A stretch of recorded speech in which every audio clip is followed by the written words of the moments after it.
अस्सलाम वालेकुम दोस्तों, मैं हूँ इरफान खान। न्यू अपॉइंटेड जो टीचर्स है पवित्र पोर्टल के ज़रिए जो जा चुके हैं, इसमें अपने प्रोफेशन में जा चुके हैं, यानी कि वो डिपार्टमेंट में जा चुके हैं, वो टीचर बन चुके हैं, जिनकी मार्च में ज्वाइनिंग हुई है और अब जो होने वाली है जून में, जो उस वक्त में जिनको अपॉइंटमेंट नहीं मिले थे उनके लिए ये मेरा वीडियो है, शॉर्ट वीडियो है। इसमें मैं बताने की कोशिश करूँगा बहुत से जो है हमारे जो न्यू ज्वाइनिंग वाले टीचर्स हैं, वो कन्फ्यूजन्स मैं दूर करने की यहाँ कोशिश कर रहा हूँ इस शॉर्ट वीडियो के ज़रिए। असल में बात यह है कि आप लोग ज्वाइन हुए हैं। अब जब आप ज्वाइन होते हैं तो आपकी मिनिमम क्वालिफ़िकेशन होती है डीएड और मैक्सिमम कुछ भी हो सकती है। उस वक्त में आपने लगने से पहले बहुत सी क्वालिफ़िकेशन ली होंगी, ये एक सीधी-सी बात है, या फिर नहीं ली होंगी। अब जो नहीं लेने वाले हैं जनरली 2-4 मेरे पास कमेंट आए तो मैंने सोचा इस वीडियो के ज़रिए मैं क्लियर करता चलूँ।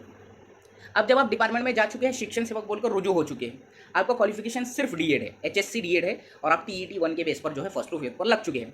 अब आपकी जो ख्वाहिश है कि आपको एजुकेशन लेना है, जैसे कि मैंने बार बार मेरे वीडियोज़ में बताया हूँ कि आपको एजुकेशन लेना ही चाहिए। मेरी नज़र में ऐसा मेरा पर्सनल ओपिनियन है। नहीं तो आप डीएड पर भी पूरी ज़िंदगी निकाल सकते हैं, इसमें कोई शक नहीं है। लेकिन दौरे हाजिर के हिसाब से और जिस उम्मीद से हमारी तरफ जो है समाज देखता है, जिस उम्मीद से हमारा जो है सीनियर जो तबका है टीचरों का हमारी तरफ देखता है, जिस उम्मीद से हमारा स्टाफ हमारी तरफ देखता है, चाहे हम कैसे भी हो, वो हमको पॉजिटिव नज़रों से ही देखते हैं। तो अगर हम बहुत सारी काबिलियत रखते हैं तो ये बहुत अच्छी फैकल्टी है हमारे टीचिंग फील्ड में दिखाने की। इसमें हम अपने बच्चों का, जो हमारे हाथ में जो भविष्य है देश का, उसका भला कर सकते हैं और पूरे देश का, नेशन का भला कर सकते हैं उनके ज़रिए से। अब ये वीडियो जो है ऑल मीडियम वालों के लिए है। अब क्वालिफिकेशन आप बढ़ाना चाहते हैं तो सिर्फ आप जो है आपका ये काबिलियत प्लस आपके पास एजुकेशन की जो डिग्रीज इस फील्ड में है, तो एक अलग लेवल जो है हमारा होता है। ये समाज को दिखाने के लिए नहीं, बल्कि हमारे अंदर इंप्रूवमेंट करने के लिए होता है। तो मेरा ऐसा कहना है कि आप एजुकेशन की डिग्रीज जो है लीजिए, और ये लेते वक्त में आपको क्या करना है, जबकि आप जो है ऑन ड्यूटी है, तो अब आप ऑन ड्यूटी होने की वजह से जाकर दिल से एडमिशन नहीं कर सकते, सीधी सी बात। ठीक है, अब आप जिला परिषद में लगे हैं, नगर पालिका में, महानगर पालिका में, या आप प्राइवेट इंस्टीट्यूट में लगे हैं, सबसे पहली चीज़ होती है पूर्व परवानगी। बहिस्थ शिक्षणासाठी पूर्व परवानगी, इसको हम कहेंगे कि परमिशन, जो एक्सटर्नल एजुकेशन के लिए परमिशन लेना। ये परमिशन कहाँ से ली जाती है? ये परमिशन का एक सादा जो हम लेटर होता है, शिक्षण अधिकारी जो मेन जो हमारे ज़िले के होते हैं, या जो तुम्हारे महानगर पालिका के होते हैं, नगर परिषद के वगैरह, जो भी तुम्हारे मेन जो हेड होते हैं, उनके नाम पर एक लेटर तैयार होता है, वो हमको तैयार करना होता है। उसके बाद में जो साइंस का जो हमारा स्कूल का लगता है वो, और पूरी डिटेल्स की भाई XYZ मराठी में जो है हम पत्र तयार कर रहे हैं, प्रति शिक्षण अधिकारी विषय बहिस्थ शिक्षणासाठी परवानगी मिळण्याबाबत की ऐसा हो गया। फिर हमारा जो है ये हमारा हुद्दा, जैसा की मी शिक्षण सेवापासून या वर्षी मार्चमध्ये नवीन शिक्षण सेवक म्हणून मी या शाळेत रुजू झालो आहोत, ऐसा ये पूरा मैटर होता है। और मुझे जो है, अब मिसाल के तौर पे आप डीएड है, अब तुम करना चाहते हैं बीएससी, मिसाल के तौर पे बीए करना चाहते हैं, बीकॉम करना चाहते हैं, XYZ। अगर तुम्हारा बीए है तो एमए करना चाहते हैं, एमए है तो बीएड एमएड करना चाहते हो वगैरह, ये पूरा जो है मैटर हुआ। ये जाएगा पंचायत समिति में, जो भी आपका तालुका प्लेस है वहाँ के गठित शिक्षण अधिकारी के ऑफिस में। वहाँ से हमको जो है एक पोस्ट लेनी होती है, जिसको हम बोलते हैं एनओसी। ठीक है, एक भाई पहुँच गई, ओसी जिसको हम बोलेंगे। ठीक है, वो हमने लिए, जो भी रहता है एक कॉपी वहाँ सबमिट करके जेरॉक्स पर ओसी हमने लिए, फिर वो हमारे पास हमारे फाइल में संभाल के रख दिया। अब अपना काम खत्म हो गया, परमिशन के लिए चले गए। अब ये पूरे ज़िले से, पूरा जो जिला होता है, ये परमिशन का टाइम देखो नियर अबाउट अभी ही बेहतर है, जून जुलाई में, क्योंकि बाद में आगे चल के जो है फिर वो आधा सेशन खत्म हो जाने के बाद उधर एडमिशन्स नहीं मिलते। अब ये चला जाता है कहाँ पर? आपके जो है हेड ऑफिस में, किसके जरिए? आपके गढ़ शिक्षण अधिकारी के ऑफिस के जरिए ये चला गया। अब अपना काम खत्म हो गया, अब अपने को बहिस्थ शिक्षण ही लेना है। ये बात याद रखो, तुम ऑन ड्यूटी रेगुलर एजुकेशन ले नहीं सकते, ये बात जहन में रखो। ठीक है, अब जो ये चला गया, अब हमने जो है YCMOU बोलो, या फिर मौलाना आज़ाद बोलो, या इग्नू यूनिवर्सिटी बोलो, जो सर्टिफाइड यूनिवर्सिटीज़ है, मान्यता प्राप्त जो विद्यापीठ है, इनसे जो है हम अपना बहिस्थ शिक्षण यानी एक्सटर्नल एजुकेशन शुरू कर सकते हैं। अब वो चला गया। अब हमारा जो है जो परवानगी का प्रोसेस है, वो पूरे ज़िले का एक जगह जमा होता है हेड ऑफिस में, और फिर वहाँ से एक जो है लेटर आता है ऊपर से एक पीडीएफ के जरिए, और वो पूरे पीडीएफ में उन लोगों के नाम होते हैं जिनको परवानगी दी जा चुकी है, और नॉमिनल वो दे देते हैं, क्योंकि ये एजुकेशन है तो एजुकेशन फील्ड में ये चीज़ें बहिष्ठ शिक्षण के लिए वो दे देते हैं। अब पूरी यादी आती है, उसमें हमारा नाम आता है, हमारा तालुका आता है, हमारी जो पंचायत समिति का नाम है वो आता है, और स्कूल का नाम आता है, और सामने जो है परवानगी मिड़ाली बोल के जैसा जो भी शेरा रहता है वो आ जाता है। ठीक है, अब हम अपना प्रोसेस चालू कर सकते हैं, अपना एडमिशन कर सकते हैं, और जो है जो भी करना है एजुकेशन लेना है हम ले सकते हैं। अब यहाँ पर जो है एक दिमाग में आपके आएगा, एक बात क्लियर करने की कोशिश करूंगा मैं यहाँ पर, कि भाई मैंने तो एजुकेशन अब मेरा ले लिया, XYZ, आपका ग्रेजुएशन हो गया, पोस्ट ग्रेजुएशन हो गया, बीएड हो गया। यहाँ पर आप बीएड भी कर सकते हैं, बात याद रखिए। लेकिन बीएड करने के लिए आपको 2 साल की जो है जॉब की शर्त होती है।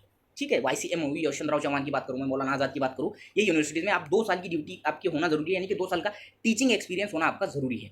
ठीक है, और जो परवानगी जैसा मैंने बोला जिला परिषद यहाँ से पंचायत समिति से जाती है, सेम ऐसी ही परवानगी आपको महानगर पालिका के ऑफिस में मांगनी पड़ती है। अगर आप प्राइवेट इंस्टीट्यूट में है, आपकी जॉइनिंग मराठी मीडियम वाले हैं, आपकी जॉइनिंग प्राइवेट इंस्टीट्यूट में हुई है, तो आप आपके संस्था चालक जो होते हैं, आपका संस्था के जो हेड होते हैं, हेडमास्टर, उनसे वो परवानगी ये मिल जाती है। इसमें कोई बड़ी बात नहीं है। अब आपके दिमाग में आएगा कि भाई मैंने तो बीए कर लिया, एमए, बीएससी, बीए, एमएससी वगैरह वगैरह, एमएड कर लिया, बीएड कर लिया, चलते अब मैं बहुत एजुकेटेड हो गया, अब इसका मुझे फ़ायदा एकदम ऐसे ही बस चुटकी में मिल जाएगा क्या? तो ये चीज़ जो है गलतफहमी है हमारी।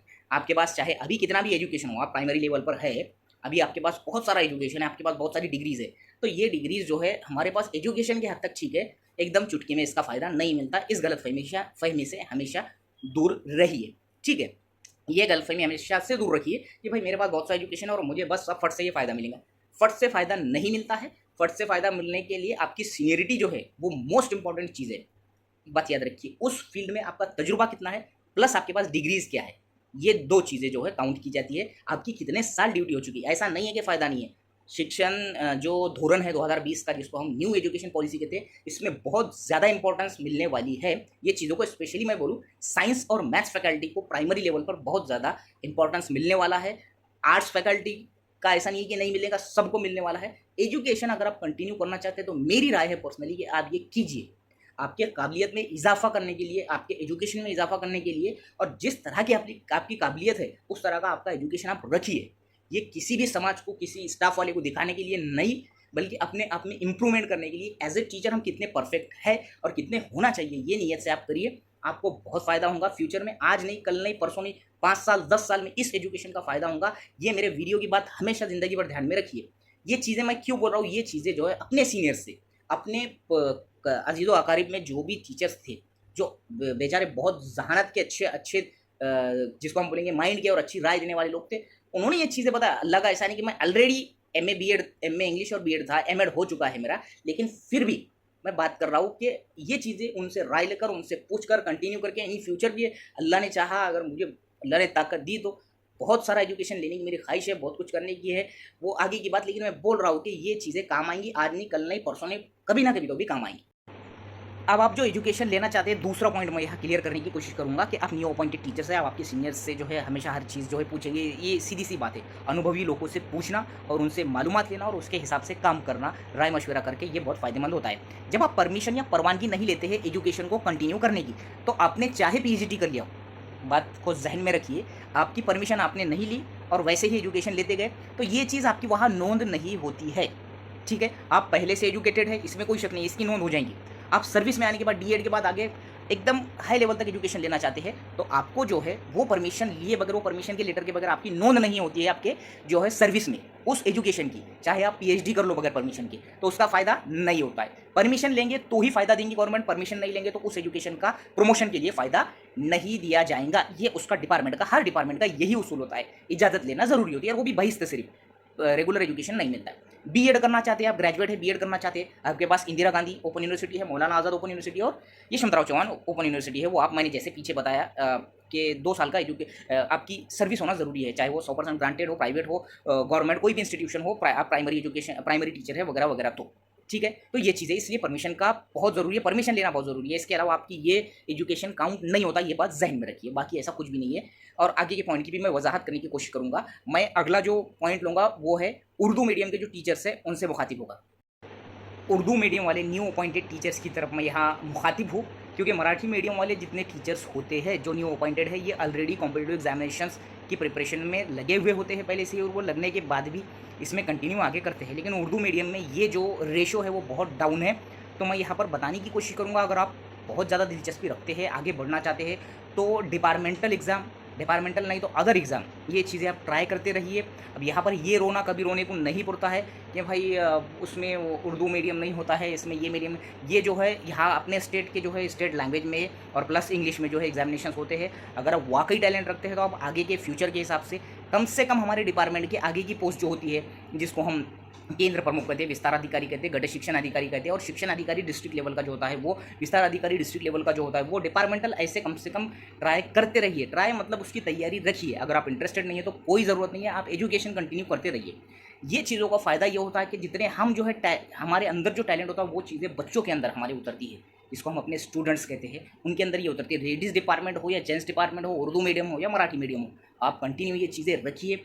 मुसम्मम इरादा कीजिए कि फ्यूचर में अपने देश का जो भविष्य अपने हाथ में है, जो अपने बच्चे, जो स्टूडेंट्स, ये ज़रिया है अपने देश को बनाने का। और एक अच्छी फील्ड में आप आ चुके हैं, तो शुक्र मनाइए कि एक सुकून वाली फील्ड में आप आए हैं और अपना पूरा-पूरा उन बच्चों को, अपना पूरा-पूरा उस समाज को, अपना पूरा-पूरा उस देश के भविष्य को देने की कोशिश करने की नीयत रखिए और अपने आप को इम्प्रूव करते रहिए। मेरी तो ज़ाती राय है कि आप कंटिन्यू एजुकेशन लेते रहिए। सेम वही प्रोसेस होती है जो मैंने कहा, बाकी ऐसा कुछ स्पेशल नहीं होता है। लेकिन आज एक मौका आया, इस मौके के हिसाब से मैं new appointed teachers Urdu, Marathi, English, Hindi, जितने मीडियम के जो सेलेक्ट हुए हैं, जो इस जून में जो है जिनको अपॉइंटमेंट लेटर्स मिलने वाले हैं अभी स्कूल खुलते से ही, और जो आगे कन्वर्टेड राउंड में, हॉरिजॉन्टल राउंड में लगने वाले हैं, उन तमाम के लिए ये मेरा वीडियो है। वीडियो कैसा था, कैसा लगा, मुझे ज़रूर कमेंट बॉक्स में बताइएगा और इस वीडियो को ज़्यादा से ज़्यादा न्यू अपॉइंटेड टीचर्स तक शेयर करने की कोशिश कीजिएगा और कमेंट में ज़रूर बताइए कि वीडियो कैसा लगा। अस्सलाम वालेकुम।